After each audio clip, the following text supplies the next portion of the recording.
நபிகள் நாயகம் ஸல்லல்லாஹு அலைஹி வஸல்லம் அவங்க என்ன சொல்றாங்க, அதாவது 3 சமுதாயம் 3 தலைமுறையினர் வந்து இந்த உலகத்துல சிறந்தவங்க. ஒண்ணு என் கூட இருக்க சஹாபாக்கள், அடுத்து இருக்க தாபீன்கள், அதுக்கு அடுத்து இருக்க தபோ தாபீன்கள். இந்த 3 சமுதாயத்திற்குமே தோணலையே.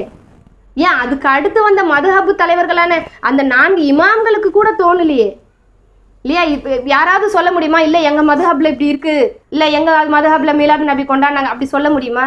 யாருமே கொண்டாடலையே. ஹிஜ்ரி 570க்கு அப்புறமா ஷியாக்கள் மூலியமா உருவாக்கப்பட்ட இந்த விஷயம் தானே இது.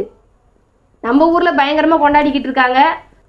அந்த மாதிரி நம்மளா உருவாக்குற ஒரு விஷயம் தானே இது. நபிகள் நாயகம் ஸல்லல்லாஹு அலைஹி வஸல்லம் அவங்கள ஒவ்வொரு நாளும் ஒவ்வொரு நிமிடமும் ஒவ்வொரு வினாடியும் சிந்திக்க கடமைப்பட்டவர்களாச்சே நாம. நீங்க ஏன் ஒரு நாளை குறிப்பிட்டு அதுக்காக வைக்கிறீங்க? இது எவ்வளவு பெரிய தப்பு. அப்ப நீங்க இதுல இருந்து என்ன சொல்ல வரீங்கன்னா, நபிகள் நாயகம் ஸல்லல்லாஹு அலைஹி வஸல்லம் அவங்கள நாங்க நேசிக்கிற மாதிரி, நபிகள் நாயகம் ஸல்லல்லாஹு அலைஹி வஸல்லம் அவங்க மேல நாங்க வந்து அவங்களுடைய வழிமுறையை பின்பற்ற மாதிரி, நாங்க அவங்கள நினைவு கூறுற மாதிரி சஹாபாக்களோ தாபீன்களோ தபோ தாபீன்களோ நினைவு கூறல. அவங்க நபிகள் நாயகம் மேல வச்ச நேசத்துல குறை இருக்கு அப்படின்னு நீங்க சொல்ல வரீங்களா? அதுதானே இதை குறிக்கும். அவங்கள விடவா நம்ம அவங்க மேல பாசம் வச்சிட போறோம், நபிகள் நாயகம் ஸல்லல்லாஹு அலைஹி வஸல்லம் அவங்க மேல?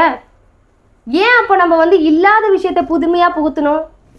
ரசூலுல்லாஹ் என்ன சொல்றாங்க, மார்க்கத்துல புதுமையா புகுத்தப்படுற ஒவ்வொன்றும் அனாச்சாரம், அனாச்சாரம் ஒன்னொன்னும் வழிகேடு, வழிகேடு ஒன்னொன்னும் நரகத்துல கொண்டு போய் விடுன்னு சொல்றாங்க.